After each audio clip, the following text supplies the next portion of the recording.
በውጤቱ መሰረት ሀና የእናንተ ልጅ አይደለችም። ምን? እንዴት? እኔ እንግዲህ አላውቅም።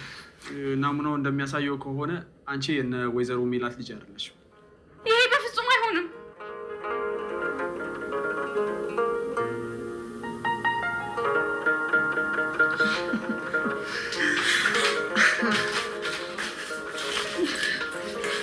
ሀና ጉድ ተሰርታለች። ድንገት ያላሰበችው ዱብዳ ወርዶባታል። ልጅ ሆናለሁ ብላ ያሰበችው ሀና አሁን ውጤቱ ተቀይሮ እሷ ልጅ ሳትሆን ባዳ ሆናለች። ሰላምታዬ በያላችሁበት የዓለም ዳርቻ ሁሉ ይድረስልኝ። እንደምን አላችሁ? ለዚህ ቻናል አዲስ ከሆናችሁ ላይክ፣ ሰብስክራይብ፣ ሼር በማድረግ ቤተሰብ እንድትሆኑ በአክብሮት ጠይቃለሁ። ኖላዊ ክፍል 47 ተለቀቀ። በጉጉት ሲጠበቀው የነበረው የሀናና የሀሴት ውጤት ዛሬ ይፋ ሆኗል። ሜላት እንግዲህ ቤተሰቦቿን ሰብስባ ወደ ሆስፒታል ታመራለች። ዶክተሩን ውጤቱን አሳየን እያሉ ይጠይቁታል። ሰዓቱ ነፍስ ውጭ ነፍስ ግቢ ነው። የመጨረሻ ሰዓት ላይ ደርሷል። ዶክተሩ ፈቃደኛ አይደለም። እናንተ ቤት ሂዱና ገፈቱት ይላቸዋል። ከስንት ውዝግብ በኋላ ዶክተሩ ውጤቱን ይከፍትና ውጤቱን ያሳያቸዋል። ውጤቱ እጅጉን ያልጠበቁትና ያላሰቡት ዱብዳ ወርዶባቸዋል። ሀና ልጅ እንዳልሆነችና ሀሴት ልጅ እንደሆነች ውጤቱ 99% መስክሯል። እጅግ ያልታሰበውና ተመልካችንም ያስቆጠው የሀና ውጤት እጅጉን ያማል። ሀና እጅጉን ራሷን መቆጣጠር ስላቃታት ዶክተሩ የያዘውን ወረቀት ለመመልከት ሞክራለች። እጅጉን በጣም ስለተናደደች ራሷን ለማረጋጋትና ራሷን ለማደን እነሱ ካሉበት ለመሸሽ ሞክራለች። ታዲያ ሜላትና ሀሴት ሰርግና ምላሻቸው ሆኗል። በጣም ተደስተዋል። ድሮም እኮ ብለንሽ ነበር ዝም ብለሽ ነው እንጂ በማለትም ያሟርቱባታል። ይሄንን ውጤት ቸክ ለማድረግና ነገሩን ለማረጋገጥ የመጣችው የሜላት እናት እጅጉን በጣም ነዷታል። ድንገት ያልጠበቀችው ነገር ስለሆነ ቅስሟም ተሰብሯል። ሀና ራሷን ካረጋጋች በኋላ አባቷ ወደተኛበት ሆስፒታልም አምርታለች። በቦታው አሲር ስለነበር ምን ሆነሽ ነው ሀንዬ ጠቁረሻል እኮ እያለ ይጠይቃታል። እሷም ያላሰበችው ነገር እንደገጠማትና የነ ሜላት ልጅ ሀሴት እንደሆነች ትነግረዋለች። ይሄንን የሰማ አሲር እጅጉን በጣም ተናዷል። እንዴት ሊሆን ቻለ ብሎም ራሱን ጠይቋል። ይህ ውጤት እንዴት ሊቀየር ቻለ? እንዴትስ ተቀየረ? የሚለው ነገር አሳሳቢ ሆኗል። ተመልካችንም አስቆጥቷል። አሁን ፍትህ ለሀና መባየው ሰዓት ደርሷል። ዶክተሩ እጅጉን ደንግጧል። ቅስሙም ተሰብሯል። በእነሱ ግፊት እንጂ ውጤቱን ገልጾ ለእነሱ ማሳየትና መናገር ፍላጎቱ አልነበረም ነበር።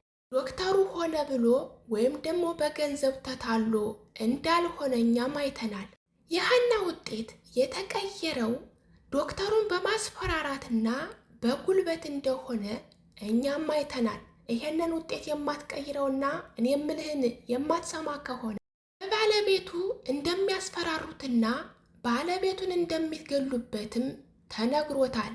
ታዲያ ባለቤቱን ከሚገሉበት እሱ ደግሞ አማራጭ ያደረገው ውጤቱን መቀየር ነበር። የወይዘሮ ሜላት እናት እጅጉን ቅስሟ ስለተሰበረ ሀሴትና የሜላት መተቃቀፍ፣ ሳቁና ጨዋታቸው እጅጉን አናዷታል። ሜላትም ምነው እናቴ ይሄ ውጤት ይፋ ከሆነ በኋላ ጥሩ ስሜት እየተሰማሽ አይደለም በማለት ትነግራታለች። የሜላት እናት ወደ ሜላት ቤት ከሄደች በኋላ ራሷን ማረጋጋትና ለራሷ ብቻ መቀመጡን ምርጫ አድርጋለች። መቀየር ያልነበረበት ውጤትና መሆን ያልነበረበት ነገር ሆኖ ስላገኘችው እጅጉንም በጣም ተናዳለች። ወዲያውኑም ስለነበረኝ ቆይታ አመሰግናለሁ። እኔም አመጣጤ ይሄንን ውጤት መጨረሻውን ለማየት ነበር በማለት ቤታቸውን ለቃም ተሰናብታ ወጥታ ሄዳለች። ሀና ከዚህ በፊት ደጋግማ ለነ ሜላትና ለሜላት እናት እንዲሁም ደግሞ ለሜላት ባለቤት ነግራቸዋለች። እውነቱን ለማረጋገጥ ነው እንጂ ከነሱ ምንም አይነት ገንዘብ እንደማትቀበልና እንደማትፈልግ እንዲሁም ደግሞ ውጤቱ ትክክለኛ ከሆነ አባቷን ጥላ እንደማትሄድም ትነግራቸዋለች።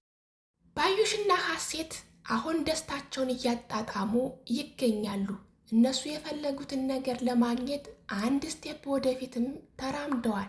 ሀሴት ልጅ መሆኗን ስታውቅ እጅጉን በጣም ተደስታለች። ሀሴት የነሰላም እህት መሆናቸውን ካወቀች በኋላ እየበረረች ወደ ሰላም ነበር የሄደችው።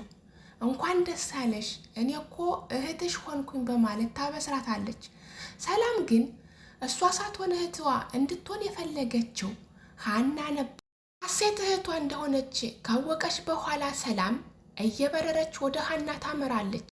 ሰላም ወደ ሀና ከሄደች በኋላ ውጤቱ ያንቺ ባይሆንም እኔ ተቀብዬሻለሁ፣ እህቴ ነሽ፣ ከዚህ በኋላ ምንም ነገር ቢሆን እንዳትርቂኝ አርቅሽም በማለት ሀና ውጤቱ መቀየሩ ቢያናድዳትም ግን እንደ ሰላም ያለ እህት ስለሰጣት ፈጣሪዋንም አመስግናለች። በሌላ በኩል ከምቹ ሀናና አሲር ስለ ውጤቱ እያወሩ በነበረበት ሰዓት ከምቹ መጥቶ ስለነበር ሁሉንም ሰምቷል። ታዲያ የሀናን መስቀልና ፎቶ ለሰጠው ሰው በስህተት እንደሆነና ነገሩን ስላላወቀ አሁን ፎቶንና መስቀሉን ለሰጠው ልጅ ለምን በዚህ መልኩ ትሸውደኛለህ በማለት ይሄንን ነገር ማታስተካክልና ማታመጣ ከሆነ ካንተ ራስ አልወርድም በማለት ማስጠንቀቂያ ይሰጠዋል። ያኛውን ልጅም ደግሞ ሰዎቹ ፎቶውንና መስቀሉን ከሰጠዋቸው በኋላ እኔን ርቀውኛል በማለት ይነግረዋል። ሀና ትክክልና እውነትን ይዛ ወደፊት ተጋፍጣ ነበር። እሷ ልጅ እንደሆነች ለማስመስከርም ፈልጋ ነበር። ነገሮቹ ታዲያ እሷ እንደፈለገችው ሳይሆን በሌላ መንገድ ተጠምዞ እንዳልሆነ ሆኗል። ሀና አሁን ላይ ውሸታም ተብላለች። እውነት እሷ ጋር ብትኖርም ግን በሰዎች ዘንድና በነ ሜላትና በነ ሀሴት ውሸቷን እንደሆነ እሷም ለገንዘብ ብላ ይሄንን ነገር እንደጀመረች እነሱ አስመስለው በሌላ መንገድ ሀናን ውሸታም እያሉ ይገኛሉ። በሌላ በኩል ዶክተሩ አሁን ግራ ገብቶታል። የሚያደርገው ነገርም ጠፍቶታል። ሀና አጣብቂኝ ውስጥ ነው ያለችው። በዚህ የውጤቱ መቀየር ያሳስበታል፣ በዛ ደግሞ የአባቷ መታመም ያሳስባታል። ሀና ከዚህ በኋላ ዶክተሩን ለአባት የምሰጠውን መድኃኒት እያንዳንዱ ነገር ማየትና መረዳት አለብኝ፣ ከዚህ በኋላማ አላምንህምም ትለዋለች። ሴትና ባዩሽ እንግዲህ ሁሉ ነገር ተስተካክሎላቸዋል፣ ውጤቱም ተቀይሯል። ከዚህ በኋላ የነሱ ስራ ምን ሊሆን ይችላል? ውጤቱስ የሀሴት ነው ተብሎ ሊቀ ወይስ ደግሞ ሀና በሌላ መንገድ ልጅ ለመሆኗ ማረጋገጫ የምታመጣው ነገር ይኖር ይሆን? አሲርና ከምቹስ ምን ያደርጉ ይሆን? ከምቹ ፎቶንና መስቀሉን ለሰጠው ልጅ እጅጉን ማስጠንቀቂያ ሰጥቶታል። ከዚህ በኋላ አልለቅህም በማለትም ይነግረዋል። አጓጊውና መሳጩ የኖላዊ ድራማ ክፍል 49 እዚህ ላይ ላብቃና በቀጣይ ክፍልን ይዤላችሁ ቀርባለሁ። ሰላም ለሀገራችን፣ ሰላም ለሕዝባችን፣ ፍቅር አንድነት ይስጠን እያልኩ ለዚህ ቻናል አዲስ ከሆናችሁ ላይክ፣ ሰብስክራይብ፣ ሸር በማድረግ ቤተሰብ እንድትሆኑ በአክብሮት ጠይቃለሁ።